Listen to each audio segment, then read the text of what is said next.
Bonjour les amis, j'espère que vous allez bien. Moi, ça va super bien.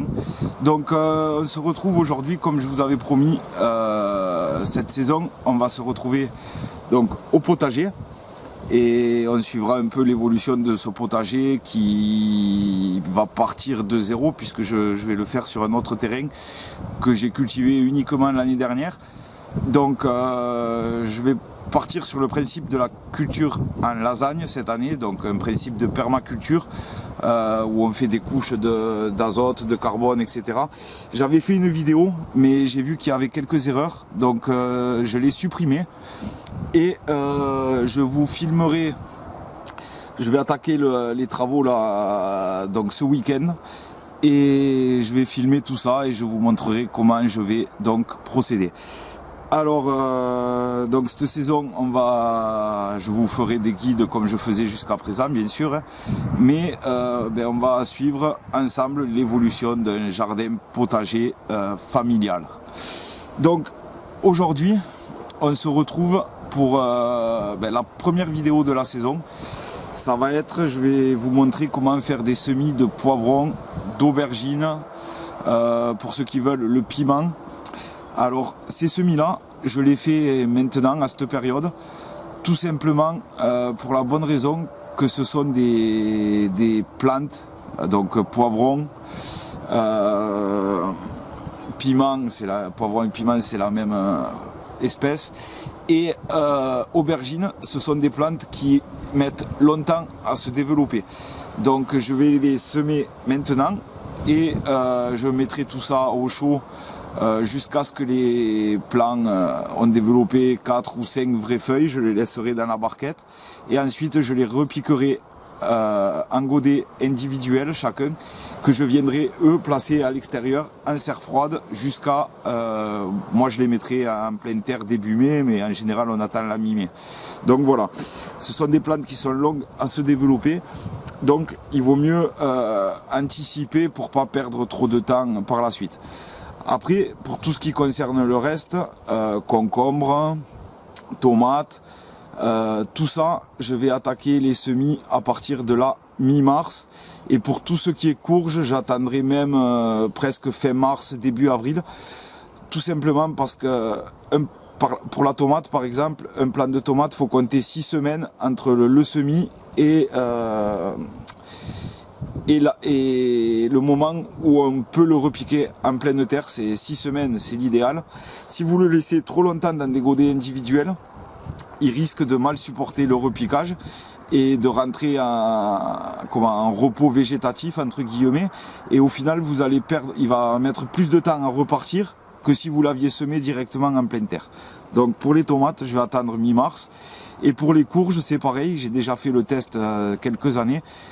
Si on fait un semis de courge qu'on laisse, c'est des plantes qui vont se développer très vite, les cucurbitacées en général, melon, courge, pastèque, etc., concombre. Si vous les faites maintenant par exemple, et que vous les laissez en godet individuel jusqu'au mois de mai, au moment de les replanter, le plant va végéter lorsque vous allez le repiquer et il va mettre plus de temps à repartir que si vous semiez directement en pleine terre à cette période. Le plant va se développer, il va rattraper le retard de l'autre que vous avez semé 2 mois avant. Donc les tomates, je vais les faire à partir de la mi-mars pour moi, parce que je mets tout en pleine terre ici. J'ai la chance de pouvoir, fin avril, il n'y aura plus de gelée, c'est certain. C'est jamais arrivé jusqu'à présent, donc bon. Après je touche du bois, j'espère que cette année ça n'arrivera pas. J'aurais bien l'air con devant vous, mais voilà.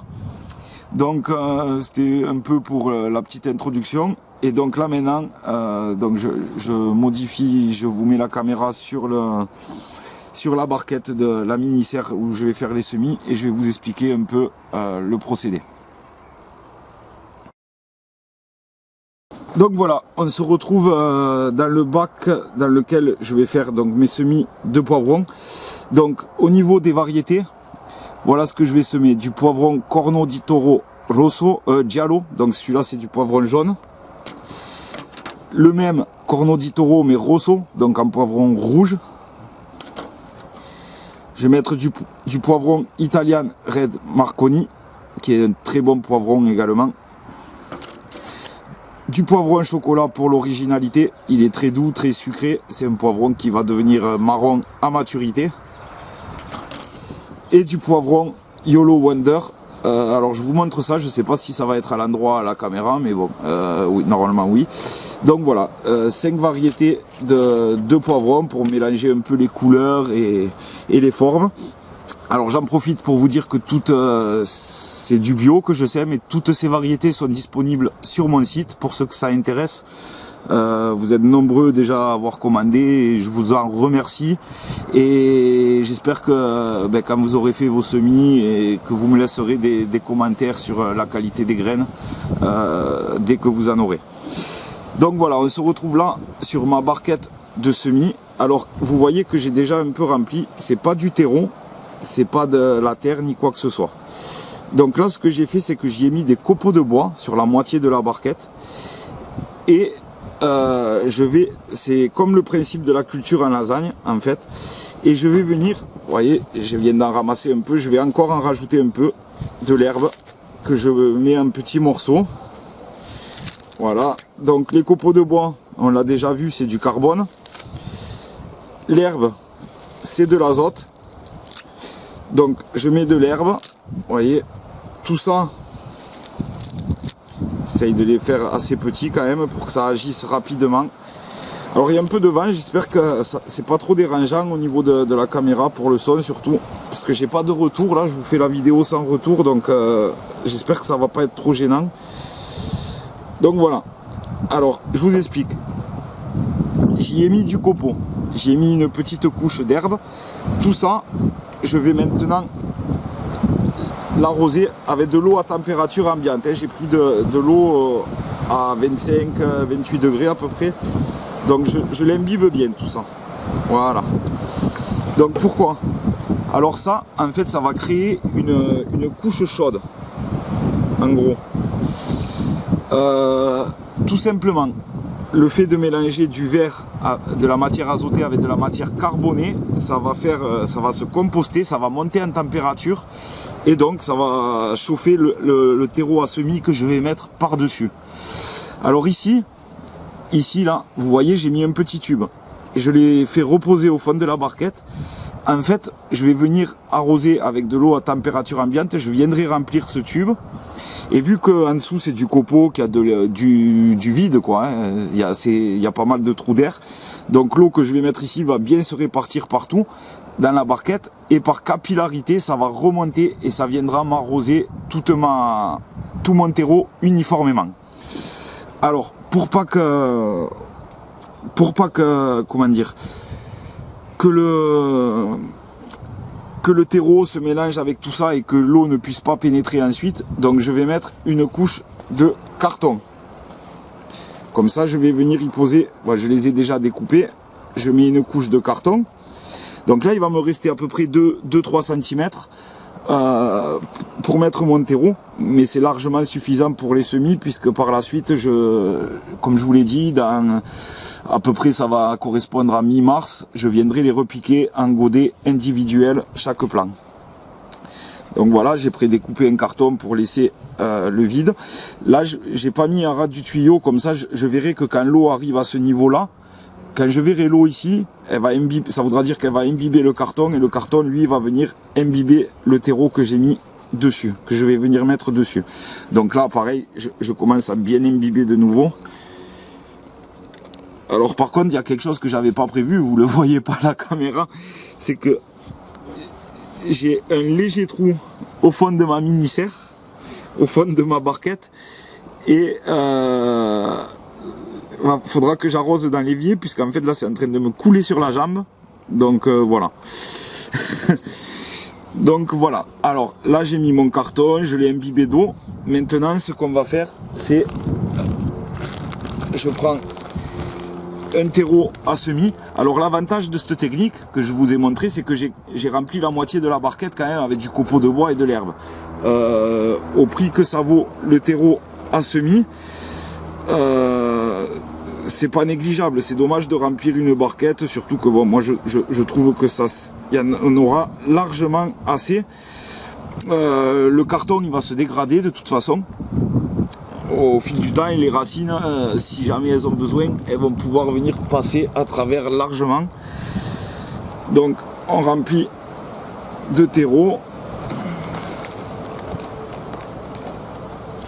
Alors le terreau, on l'émiette bien, même si c'est du terreau à semis. Vous voyez, moi il est resté droit, donc ça fait des petites mottes. Donc on va essayer de le faire le plus fin possible. Donc je l'émiette bien, j'essaye de vraiment que ce soit le mieux possible. Voilà, hop, il en manque. Rajouter.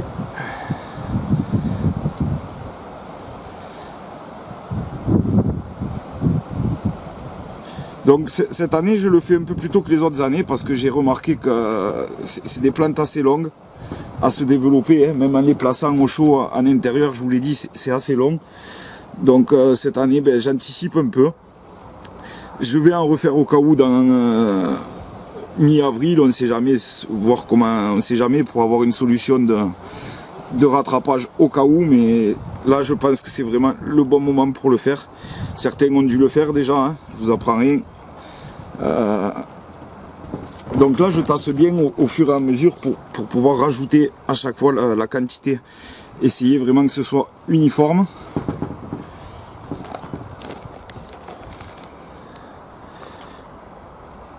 Donc on l'émiette bien. Je vais la mettre un peu autour de mon petit tuyau de remplissage. Ça va le maintenir un peu plus. Là on vient bien tasser. Donc je répète, le fait d'avoir mélangé du copeau au fond avec de l'azote, donc de l'herbe fraîche, vous pouvez mettre de la tonte de gazon ou autre, hein. Ou pareil, vous pouvez y mettre des petites brindilles vraiment coupées très fines. Ben, tout ça, ça va chauffer. En arrosant, ça va monter en température en fait. Et ça va donc générer de la chaleur et réchauffer votre terre. Alors, ça je ne vous le ferai pas en vidéo, mais je vous ferai partager les résultats. Je vais préparer la même, celle-ci je vais la mettre au chaud chez moi, hein, à l'intérieur, donc à 22-23 degrés, plus le fait des copeaux et de l'herbe qui vont composter et faire de la chaleur. Le poivron, il faut une température de sol idéale aux alentours de 24 degrés à peu près, je dirais. Donc voilà. Donc maintenant, je prends une petite taloche de maçon, tout simplement. Je viens bien tasser tout ça. Ça finit, en plus de décompacter. Je vais rajouter un peu de terreau dans l'angle là-bas de mon petit puits là, parce qu'il bouge et ça me plaît pas trop. Donc on va le caler un petit peu avec du terreau, hein. Tant pis. Donc pour le terreau, je suis en train de m'en fabriquer. Je vous ai fait une vidéo pour ceux que ça intéresse. Faire du terreau avec les feuilles mortes. Les feuilles mortes, c'est de l'or, hein. Au compost, ça fait du terreau, ça fait du paillage. Les feuilles mortes, on les jette pas, hein. On les garde, hein. Donc voilà, alors je sais pas, voilà, je recentre un peu. Donc une petite taloche de maçon ou tout autre objet plat, hein, une plaquette en bois, peu importe, ça fait très bien l'affaire. Voilà, j'ai un petit peu de mal avec le puits. Donc le fait de ce puits aussi, je vous le répète, le fait de remplir tout le niveau de copeaux, toute la hauteur des copeaux, ça voudra dire qu'il va y avoir une humidité quasi permanente. Votre terreau il sera humidifié, il n'y aura pas besoin de venir remplir tous les jours, hein. Ça va tenir bien bon 2-3 jours facilement. De toute façon vous verrez, dès que le terreau sera sec en surface, c'est là qu'il faudra venir réarroser. Donc je vais en rajouter dans les coins. Faites bien attention à remplir vos coins, toujours, c'est toujours là que c'est le plus, que ça se tasse le moins bien. Donc voilà. Donc bien tassé, voilà. Donc voilà, là, la barquette, elle est prête. Donc je vais vous montrer sur une variété.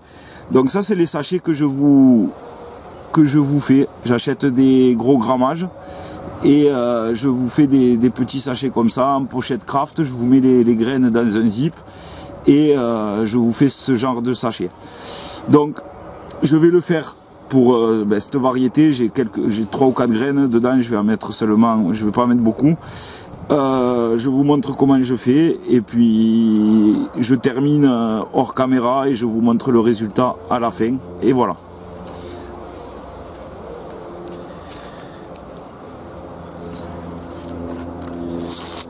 Donc vous voyez, j'ai fait les graines. Ensuite, je vous les mets dans des petits sachets zip comme ça. Donc je prends quelques graines, je vais en mettre, je vais pas en mettre beaucoup, ça sert à rien puisqu'après faut pas faire de gaspillage. Donc ceux-là je vais les mettre ici. Je fais j'appuie simplement avec le doigt comme ça. Je vais mettre une graine, 2 graines, je la mets bien en contact avec tout le terreau. 3, 4, je sais pas si on les voit bien les graines ici là.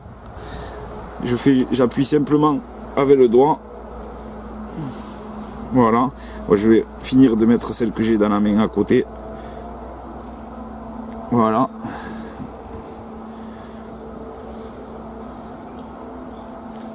Alors ces graines, il n'y a pas besoin de très légèrement. On recouvre très légèrement hein, avec un terreau fin, donc je vais en émietter vraiment fin dans les mains. J'ai fait des légers trous et je viens simplement saupoudrer sur les légers trous que j'ai fait pour bien mettre de la terre en contact avec les graines.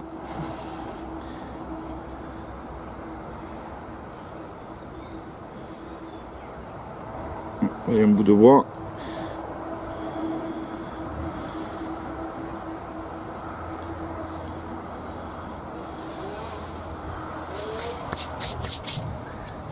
Donc voilà, là mes graines, elles sont recouvertes. De suite, ce qu'il faut faire, c'est vous mettre l'étiquette, repérer là où c'était. Donc voilà. Et donc là, je vais finir. Je vais laisser tourner. Je vous le mettrai en accéléré ou alors je couperai quand j'aurai fini.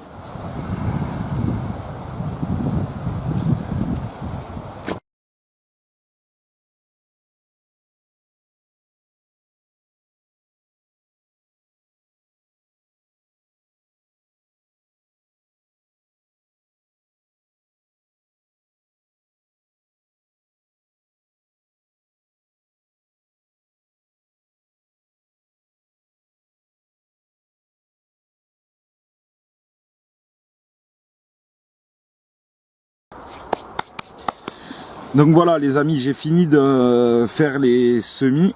Donc vous avez vu, c'est assez rapide.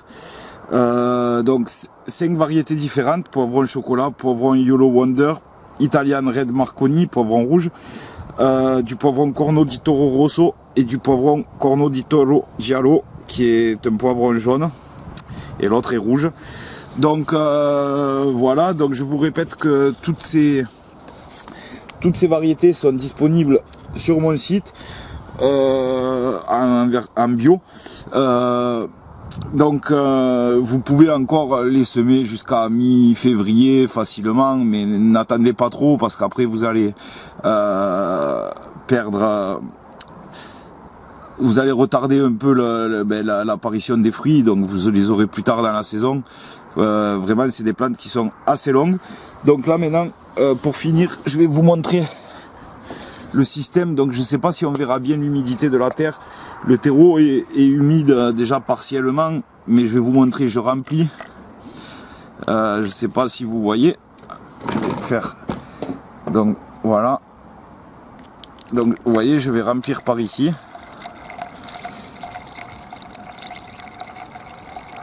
Et là, ça va se répartir bien tout au fond.